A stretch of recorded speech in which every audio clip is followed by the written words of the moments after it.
Hello बच्चों, चलिए प्रश्न पढ़ते हैं। एक 11.8 मीटर ऊंचे भवन से 7 मीटर दूर खड़ा एक नवयुवक एक बच्चे को भवन की छत से गिरते हुए देखता है। उसे किस चाल से भवन की ओर दौड़ना चाहिए कि वह बच्चे को अपनी बाहों में पकड़ सके। पकड़ के समय बाहों की जो यहाँ से ऊंचाई बताई गई है बच्चों, वो ऊंचाई कितनी है देखिए। वो ऊंचाई है यहाँ से, देखिए पकड़ते समय बाहों की जो जमीन से ऊंचाई है वो 1.8 मीटर माननी है। तो आइए बच्चों प्रश्न के लिए सर्वप्रथम मुख्य अवधारणा की चर्चा करते हैं। मुख्य अवधारणा, तो देखिए बच्चों, अगर यहाँ से मुख्य अवधारणा देखी जाए तो ये होगी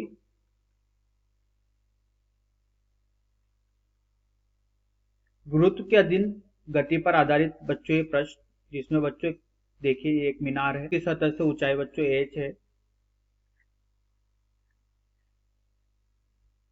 और यहाँ पर बच्चों कोई एक व्यक्ति खड़ा हुआ है जो कि एक गेंद को गिराता है, तो इसका प्रारंभिक वेग 0 होगा। अब बच्चों जैसे जैसे गेंद नीचे आती है तो इसका वेग भी हो जाएगा, क्योंकि बच्चों इस पर गुरुत्वीय त्वरण जी नीचे की ओर कार्य कर रहा होता है, जिसका मान बच्चों यहाँ पर लगभग बच्चों 10 मीटर प्रति सेकंड वर्ग ले लेते हैं। तो देखिए बच्चों, जब गुरुत्वीय त्वरण के अधीन गति होगी तो इसका वेग बच्चों 0 से लेकर v तक हो चुका है।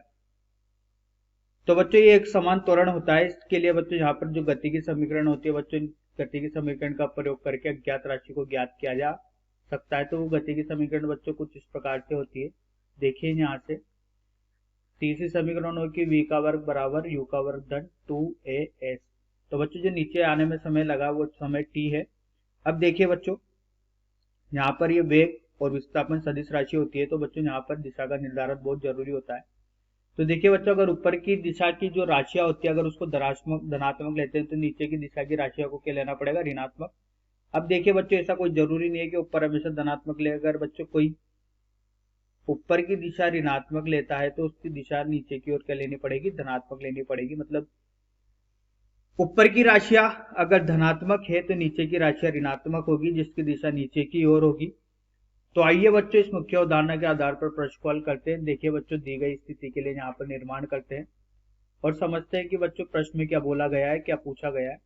देखिए बच्चों, एक मीनार है, ठीक है। इस मीनार की ऊंचाई बताई गई है और ये धरातल है बच्चों। यहाँ से इस धरातल की बच्चों ऊंचाई है जो कि कितनी बताई गई है, 11.2 मीटर, ठीक है।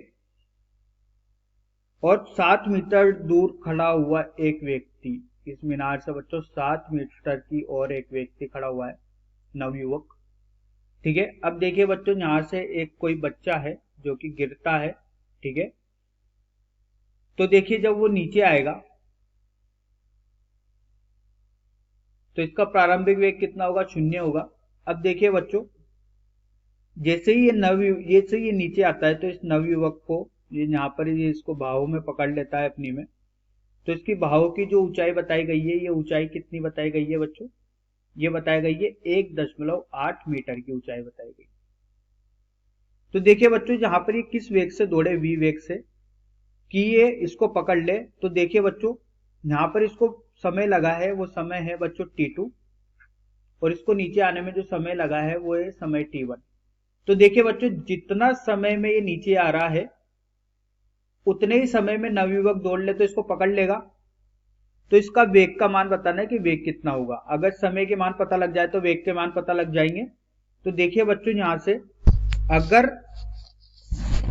पहली स्थिति के लिए बात की जाए, जब ये यहां से ऊपर गिरेगा, ऊपर से नीचे गिरेगा, तो देखिए ऊपर से नीचे गिरते वक्त यहां पर गणना करते हैं बच्चों।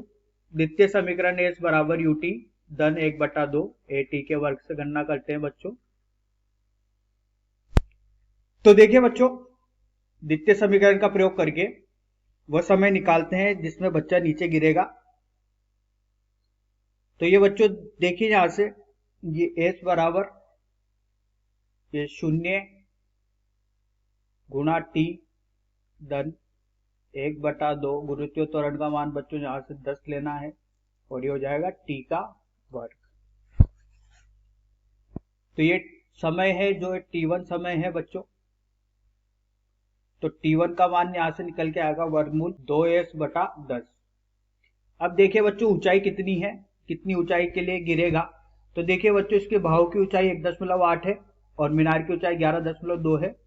तो देखिए बच्चों ये जो ऊंचाई हो जाएगी, ये ऊंचाई यहां से बच्चों यहां से माफ कीजिएगा 11.8 है।